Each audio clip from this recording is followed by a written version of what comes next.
এখানে আমি বেগুন নিছি এরকম টুকরা টুকরা করে কেটে। তো এটা দিয়ে আমি বেগুন ভর্তা করব।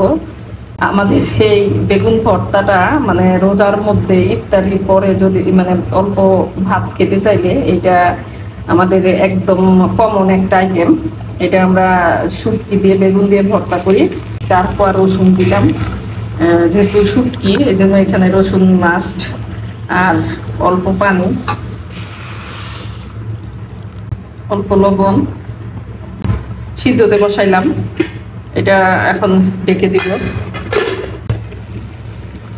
দেখলেই বোঝা যায় যে আসলে বেগুনটা সিদ্ধ হয়েছে নাকি। আর মাশাআল্লাহ ছাদ বাগানের বেগুন এত তাড়াতাড়ি আমি দিয়ে মানে করতে পারি না, ঢাকনা দিয়ে একটু পরে সিদ্ধ হয়ে গেছে। তো এখানে যেহেতু পানিটা পরিমাণে বেশি হয়ে গেছে, তো এই পানিটা আমি একটু ফেলে দিয়ে নিব, না হলে অনেক বেশি সিদ্ধ হয়ে যাবে। তো আমার বেগুনটা সিদ্ধ হয়ে গেছে, এখন এটার পানিটা আমি পুরোপুরি শুকাই নেব। ভিতরেও যেহেতু পানি থাকে এটা দিয়ে মানে গায়ের পানিটা শুকাই ফেলছি, যদিও তেমন একটা নাই। ছাদ বাগানের গাছের পানির পরিমাণ তো এমনিতেই কম থাকে, তো এই জন্য সবজিও মাশাআল্লাহ ভালো থাকে, একদম ভিতরে পানি তেমন ছিল না। এখন এইখানে আমি এই দুইটা শুটকি দিয়ে দিলাম, দিয়ে এটাকে ঢেকে দেব।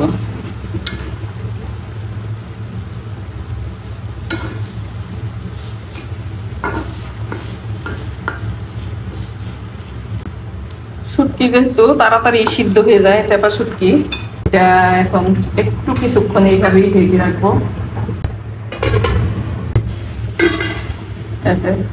এটার ভিতরে যে শুটকিটা ওইটা সিদ্ধ হয়ে গেছে। এই যে এখন এটা আমার হয়ে গেছে অলরেডি, এটা নামাই ফেলবো। আমি এগুলি ফ্রিজে আগে থেকে ভেজে রাখি, মানে অনেকগুলি একসাথে এক বক্স করে ভেজে রাখি। এই যে এগুলি ভর্তার জন্য করে রাখি। একটু বেশি দিলাম মরিচ, ঝাল খাওয়ার জন্য মরিচটা বেশি করে দেওয়া। এখন ভর্তাটা বানাবো।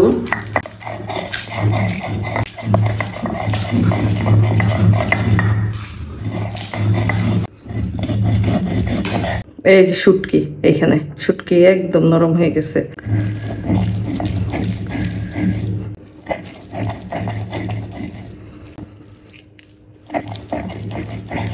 পেঁয়াজ দিলাম, লবণ দিলাম। লবণের পরিমাণ বেশি হয়েছে, তার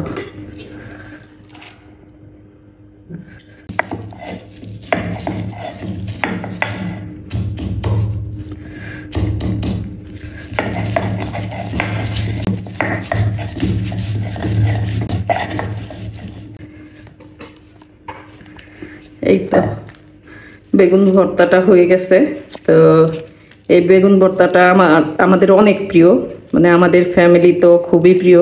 আমি পরিমাণে একটু বেশি বানাই ফেলছি, কারণ ছাদ বাগানের বেগুন আছে বেশি, এই জন্য হয়তো বেশি করে ফেলছি।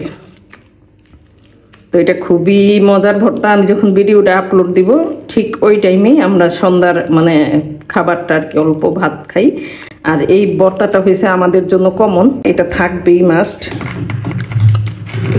হয়ে গেল আমার চাপা শুটকি দিয়ে বেগুন ভর্তা।